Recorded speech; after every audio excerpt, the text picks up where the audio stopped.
So I decided to do this presentation on evolution.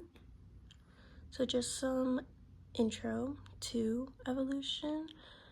Evolution is notoriously known as the process of living organisms changing over time, and considering that it also involves genetic material, the change in genetic material, it has become one of the bases of the foundation of modern biology. Evolution explains the diversity of life on Earth, furthermore showing how living organisms adapt to environments as they change over time. The image that I place is notoriously seen in many natural history museums, and it basically shows the adaptation of humans over time.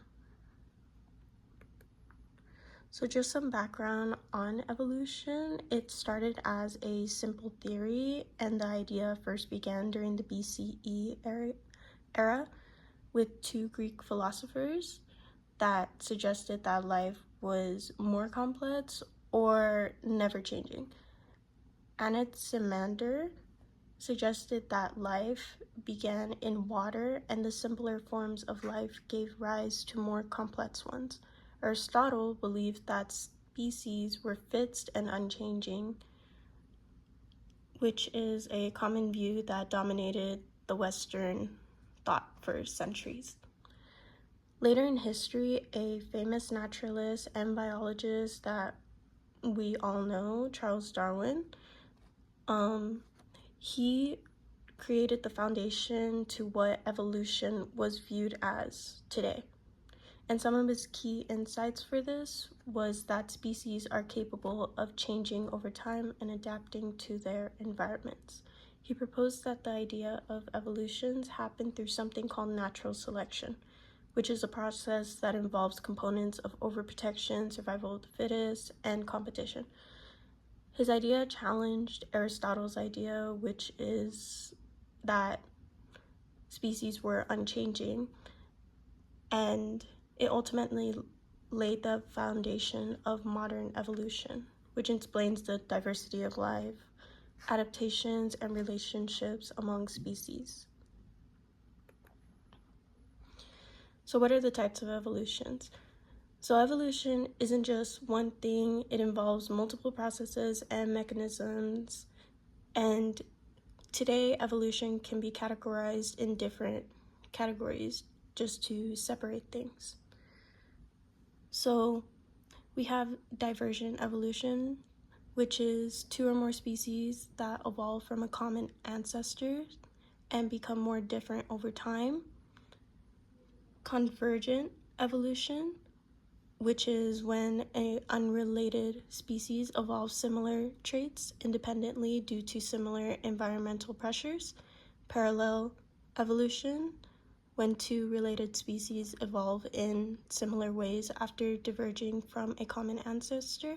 And coevolution, which is when two species evolve in response to each other. And then some of the mechanisms for evolution are natural selection, artificial selection, genetic drift, gene flow, and mutation. And I even added a photo to explain evolution. So what are some examples of evolution? So a common example of evolution could be antibiotic-resistant bacteria, and this is considered artificial selection since it's man-made. So as we know, bacteria is a species or organism that is known to evolve rapidly and is able to adapt to many different environments. So an overuse of antibiotics can lead to bacteria rapidly adapting to that environment, which can cause the antibiotic not to work as efficiently anymore, which causes us to have to make a new antibiotic in order to, fight whatever sickness. Then there's the human tolerance to lactose, which is considered to be coevolution. And most mammals lose their ability to properly digest lactose after weaning.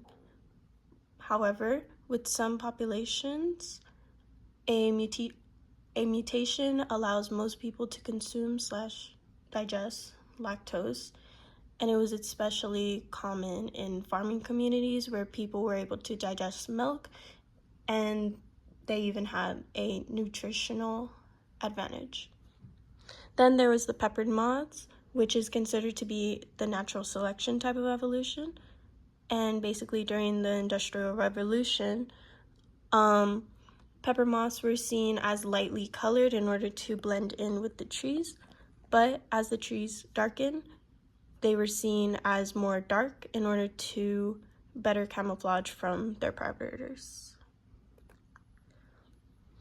So the significance of evolution. As said before, evolution is an important part of the study of biology, and the significance can often include the diversity of life, enhances of scientific thought, and the connection of all living things.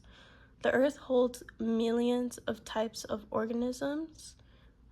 Evolution allows those organisms to adapt and change in their environment, leading to new species. Evolution is able to connect the ancestry between each other, not only for animal species, but humans as well. This helps us better understand behavior between organisms and even to better adapt to environments. Evolution also promotes critical thinking and on evidence reasoning. And overall, it challenges us to look at the bigger picture of our world and understand where different organisms stemmed from. Evolution is extremely significant to our world today, and without it, the ability to learn and adapt wouldn't be possible, and species will most certainly die off. And that is it.